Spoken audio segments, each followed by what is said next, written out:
let's study the chemistry of drug receptor binding. So, as we have studied earlier, that receptor is receptor is like a lock and the drug is like a key. So the key is going to fit in a certain way.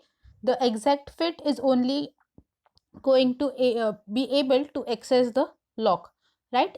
So this lock and key mechanism is actually because of the chemistry behind the receptors and the drugs. So because of a certain way the proteins of receptor are folded, the drug is able to come and bind in that particular active site and bring about the action. So all the biological biological processes that are carried out are because of the chemical bonds that are there in our body, and only because of that that we can our body can function. So there are different bonds in our body which help us to carry out the biological functions. So let's start with covalent bond. So covalent bond is the bond where we share where two atoms share a pair of electron, and its energy is around 100 kilocalories per mole. So it's the most stable and strong bond, and it is a irreversible bond at body temperature. So it is responsible for all the organic molecules that are there. So all the organic molecules contain covalent bond, and the catalytic agents, that is the enzymes, all are because of the covalent bond. So catalysts or enzymes can make or break bonds. So at this particular at the since these bonds are stable at the physiological temperatures, that is the body temperature, this bonds help in binding of the drug to a receptor, and it gives us a long lasting complex. So there are a lot of drugs that can covalently bind to our enzymes and give a long lasting effect. So let's come to the next bond, that is ionic bond. So ionic bond is because of the electrostatic attraction between oppositely charged ions. So its energy is considerably less, 5 kilocalories per mole, and a lot of macromolecular receptors in our body have ionizable groups at physiological pH, such as the carboxylic group, hydroxyl group, or the phosphoryl group, or amino groups, etc. They are ionizable bonds, and because of the ionic bonds they have, our enzymes can function. Then we come to the next bond, that is hydrogen bond.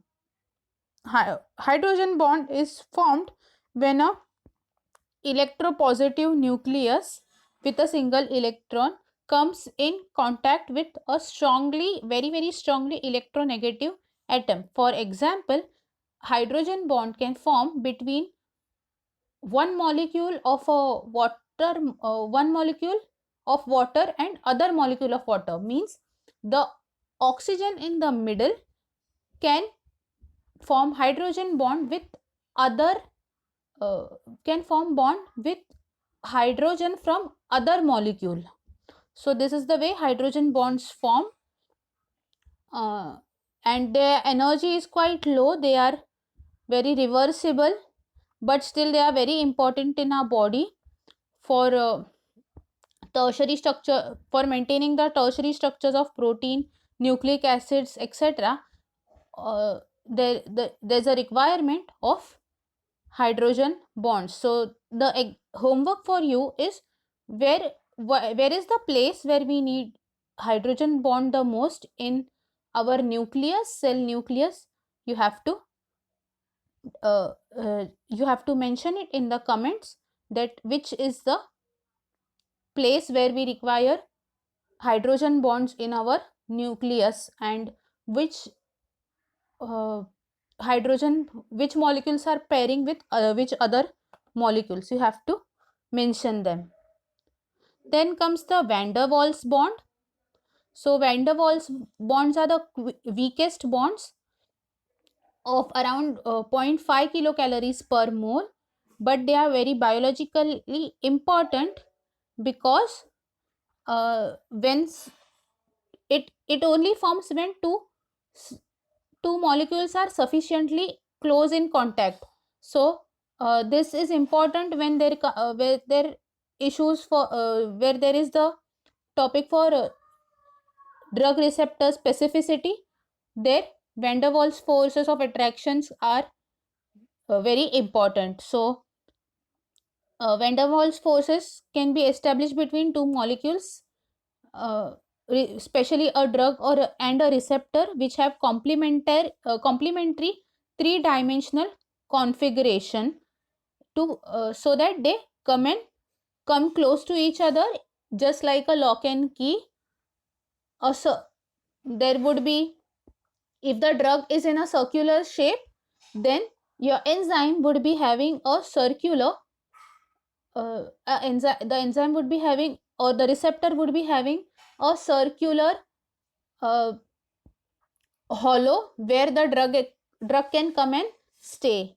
If the drug is having a square shape, then the receptor would be having a, a hollow space where it is in square shape itself. So the drug can come and bind to the receptors of the square shape particularly. So a circular drug cannot come and bind completely. The binding of a circular drug to a enzyme with a square shape is not possible, and hence it gives us a specificity.